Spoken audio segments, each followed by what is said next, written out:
Jeudi 20 avril 2023, mesdames et messieurs, bienvenue dans ce journal. Bonsoir à tous. Dans les actualités de ce jour, le nouvel hélicoptère de l'armée a été officiellement remis aujourd'hui.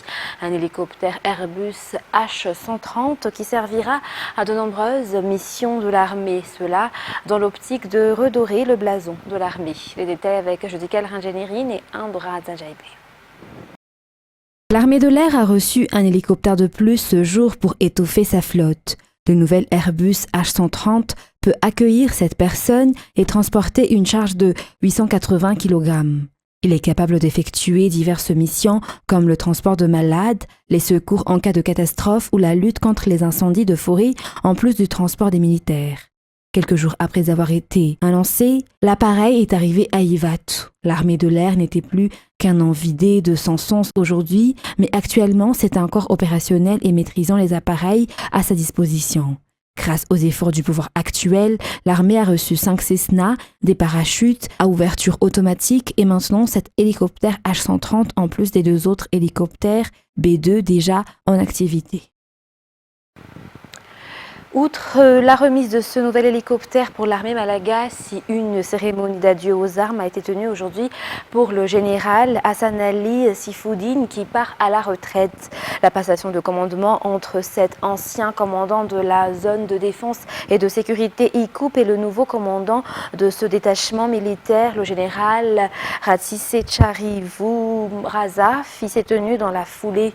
Le président de la République et chef suprême des armées, Andry Rajoelina, n'a montré sa reconnaissance face aux efforts fournis par ce général durant l'exercice de ses fonctions. Toujours un reportage de Judika Ranjanirine et Andra Zanjaibé.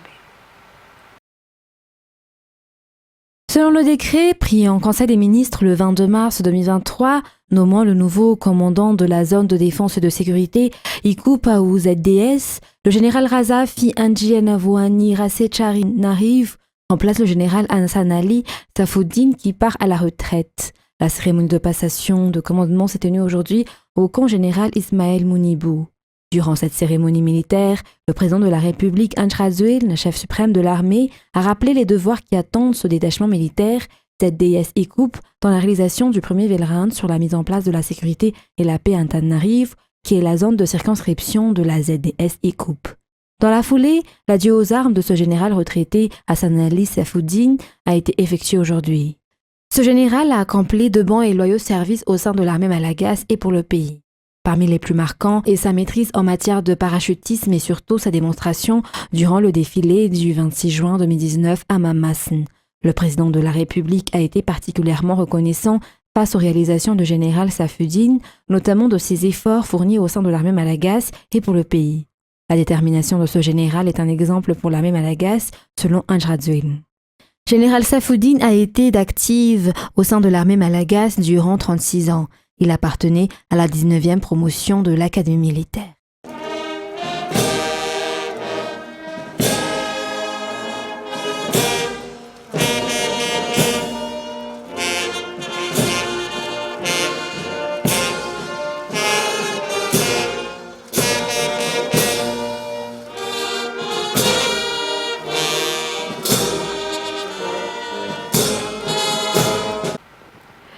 Dans la page sportive de ce jour, le président de la République a reçu Rasoanev Laura, championne d'Afrique et première au niveau mondial dans la discipline judo, catégorie junior, moins de 70 kg cet après-midi au Palais d'État d'Amoutsroich. Elle a porté haut l'honneur de Madagascar et se prépare déjà à monter encore plus haut, notamment lors de sa participation au championnat mondial de judo au mois de mai prochain. Le président Andry Rajoelina l'a remercié au nom du peuple malagasy et lui a offert un présent. Reportage signé Judika Ranjanirine, Andra Zanjaibé. Rasoanev Laura brille que ce soit au niveau national qu'au niveau international, car cela fait de nombreuses fois qu'elle porte haut l'honneur de Madagascar à l'étranger. Elle mérite ainsi de la reconnaissance et un soutien particulier, comme l'a fait ce jour le président de la République à Amoutsroich. Elle a déjà reçu la médaille d'or durant les Jeux des îles à Maurice en 2019. Elle a été sacrée championne d'Afrique dans la catégorie junior des moins de 70 kg l'an dernier. Et au mois de mars et avril, elle a obtenu 5 médailles d'or et une médaille de bronze. ce qui lui a permis de recevoir 500 points lui permettant d'être sacrée la numéro 1 mondiale catégorie junior des moins de 70 kilos. Laura vise encore plus loin. Elle prépare actuellement le championnat mondial de judo catégorie senior qui se tiendra à Doha au mois de mai. Elle se prépare avec conviction pour obtenir un médaille durant cette échéance mondiale. En tant que passionné de sport et pratiquant les arts martiaux, le président Anjradouane est conscient des efforts et la difficulté de Laura dans la préparation de ces échéances sportives. Ainsi, le chef de l'État a offert une moto-scooter avec les accessoires à Laura pour faciliter ses déplacements pour les entraînements, comme l'a souhaité Laura, qui a choisi elle-même la moto qui lui a été remise aujourd'hui.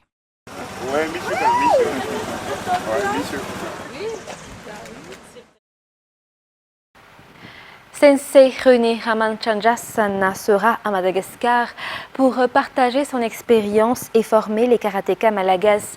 René Ramachandranasana, rappelons-le, a été le premier à apporter le karaté à Madagascar et il est parmi les Malagasy qui a reçu le grade de 10e dan dans cette discipline. Outre cette formation, une compétition sera organisée dénommée Coupe René Ramachandranasana par la Ligue de Nalamangue sous la houlette de la Fédération malagasy de karaté-do. Reportage d'Anienne Martina sur les images de Zahara Njianso. Sensei René Ramachandranasana est un Malagasy de renom dans la discipline karaté.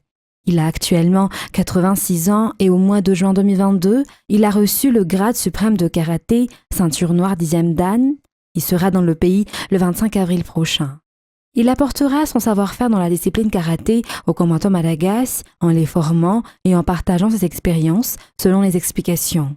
Le 29 avril prochain, une compétition sera organisée en son honneur dénommée Coupe René Ramachandranasana. La Ligue de Nalamangue sera l'hôte de ce championnat sous la houlette de la Fédération de karaté-do Madagascar.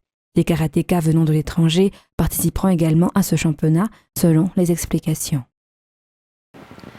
Sur la page politique de ce soir, un dialogue pour la mise en œuvre des procédures compétitives en vue de trouver une solution urgente et à long terme afin de réhabiliter la société Sekren Antsran aura lieu selon le Conseil des ministres hier.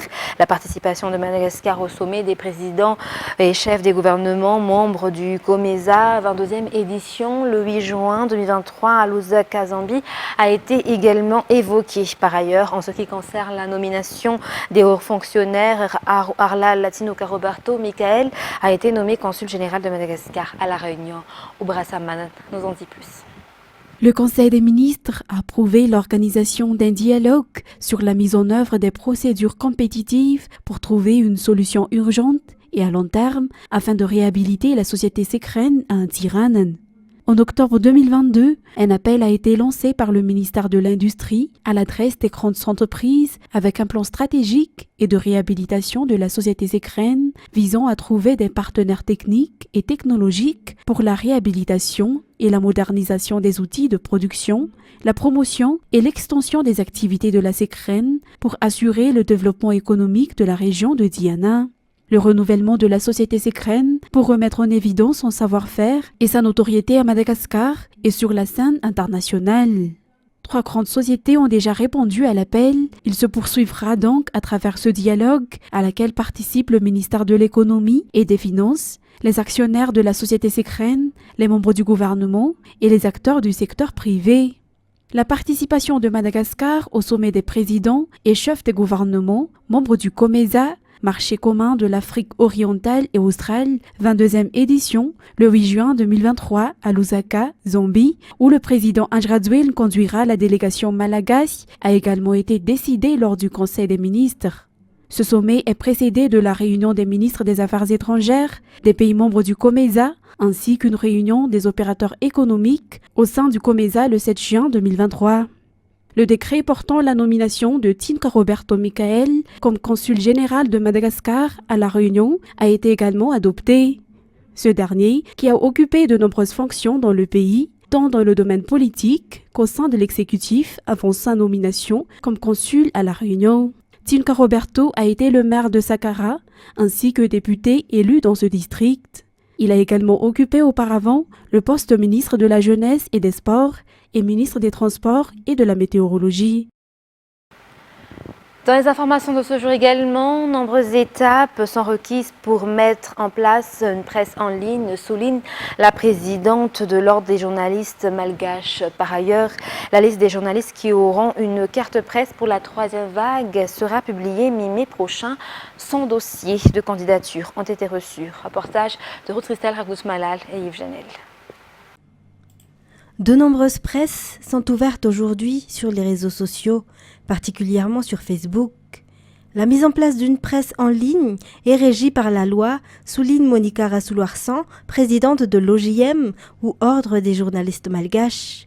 Les concernés devraient faire une demande auprès de l'OJM, du ministère de la Communication, du tribunal de première instance et du ministère de l'Intérieur. L'OJM prend en charge le contrôle des journalistes y travaillant, d'après les explications. Par ailleurs, tous ceux qui publient des informations sur les réseaux ne sont pas appelés journalistes. Cependant, ils sont nombreux à venir demander une carte professionnelle auprès de l'OJM, précise Ould Daniel Rabéaz, rapporteur de l'OJM. Des critères sont requis pour demander une carte presse professionnelle, notamment la possession d'un diplôme en journalisme ou l'exercice du travail au moins 3 ans dans un organe de presse. 100 candidatures ont été reçues lors de cette 3e édition. Des commissaires seront mis en place pour contrôler l'utilisation de la carte presse selon toujours les explications. Ainsi, les journalistes qui ne sont plus en service ne devraient pas les utiliser. La liste provisoire de ceux qui recevront les cartes pour cette 3e édition sera publiée la semaine prochaine, si la liste officielle le sera le 15 mai. Les journalistes qui n'ont pas encore pris leur carte lors de la 2e vague sont priés de les retirer auprès du siège de l'OJM. Dans les actualités internationales de ce soir, des milliers de civils ont fui hier sous les bombes la capitale du Soudan, où les combats entre les paramilitaires des forces de soutien rapide FSR et l'armée régulière ont tué plus de 270 civils en 5 jours. France 24. Fuir à tout prix. Comme des milliers d'autres habitants de Khartoum, ils ont décidé de quitter la capitale. Il n'y a plus de nourriture, les supermarchés sont vides, la situation est dangereuse, donc les gens partent. On nous a dit de partir, que tous ceux qui en étaient capables devaient s'en aller. On ne peut pas rester là, nous devons avoir de quoi vivre. Depuis samedi, Khartoum est le théâtre de combats d'une extrême violence. Une première tentative de cessez-le-feu a échoué. Et la seconde, qui devait démarrer ce mercredi à 18 h, n'est pas plus respectée. Les forces de sécurité rapide, paramilitaires du général Mdeti et l'armée régulière fidèle au chef de la junte soudanais, le général Al-Boran, se rejettent la faute de ces violations de trêve. Privés d'eau et d'électricité, les habitants qui restent terrés chez eux redoutent que le conflit ne s'étende à tout le pays. Je m'inquiète tous les soirs que des gens entrent dans la maison pour essayer de prendre la nourriture et l'argent que nous avons. C'est ce qui se passe dans toute la région de Khartoum. L'ONU a recensé des centaines de morts et plusieurs milliers de blessés. Une partie des hôpitaux de Khartoum est désormais inaccessible après des bombardements venus des 2 camps. L'aéroport international où se trouvent des soldats de l'armée régulière a également été touché. La Maison-Blanche, l'Union européenne ou encore l'Union africaine condamnent ces violences. Et au moins 85 personnes ont été tuées et plus de 322 blessées aujourd'hui au Yémen dans l'une des bousculades les plus meurtrières de ces 10 dernières années lors d'une action caritative dans la capitale Sanaa aux mains des rebelles. France 24. La panique, puis l'effroi. Des centaines de personnes entassées les unes sur les autres cherchent à s'extirper de cette foule. Certains tentent de les aider, mais sont complètement dépassés. Ce qui devait être un moment d'entraide pour ces Yéménites s'est terminé en scène d'horreur. Dans cette école de quartier devait avoir lieu une distribution d'aide financière. Le Yémen est dévasté par une guerre civile depuis 2014. Les 3/4 de sa population survivent grâce à l'aide internationale. La distribution avait attiré plusieurs centaines de personnes, mais elle se serait faite sans réelle mesure de sécurité. Les autorités n'ont pas donné la cause de la bousculade mortelle. Certains témoins assurent avoir entendu des coups de feu. Parmi les victimes, des femmes et des enfants pris au piège. Les centaines de blessés ont été transportés dans les hôpitaux de la capitale. Une tragédie de plus pour un pays qui subit déjà l'une des plus graves crises humanitaires au monde. Et la santé des Afghanes est plus que jamais en péril depuis la prise de pouvoir des talibans en août 2021. Les femmes ne peuvent presque plus exercer la médecine. Elles étaient pourtant les seules à pouvoir soigner d'autres femmes. Celles qui travaillent encore doivent systématiquement être accompagnées d'un homme de leur famille. France 24 nous en dit plus. Cet hôpital accueille chaque jour plus de 500 patients venus de toute la province de Parwan. Dans l'aile dédiée aux femmes, elles sont des centaines à patienter. Les hommes qui chaperonnent celles qui viennent de loin, comme l'exige le régime taliban, se tiennent à l'écart. J'ai beaucoup de douleurs dans les reins. Je suis venue ici avec l'un de mes fils et ma mère qui a des problèmes aux yeux. Nous n'avons pas d'argent. J'ai dû supplier un chauffeur de taxi de nous amener ici et nous avons payé 20 Afghanis pour que chaque personne s'assoie dans le coffre. Nous sommes venus ici et ils n'ont même pas d'analgésique. Je souffre vraiment et je ne sais pas quoi faire. Plus aucune Afghane n'étudie la médecine dans le pays où les filles sont privées d'enseignement secondaire et supérieur. Dans ce service gynécologique, en sous-effectif, on craint le pire pour l'avenir. Avez-vous du sang ou d'autres écoulements? Oui, mais très peu. Avez-vous aussi des douleurs dans l'abdomen? Oui, elle est assez forte. Dans le service de gynécologie, nous n'avons qu'un seul médecin en chef femme. L'avenir s'annonce sombre, les hommes ne laisseront jamais les femmes consulter des médecins hommes. Les femmes seront de plus en plus nombreuses à devoir accoucher à la maison sans aide médicale.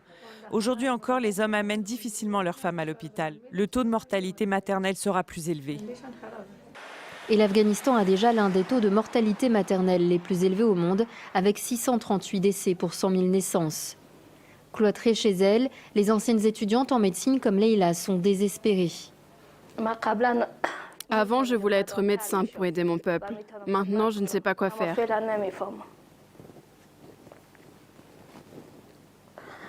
Je ne sais pas ce que les talibans veulent faire de nous. Nous ne savons pas s'ils ont quelque chose de prévu pour les filles et les femmes.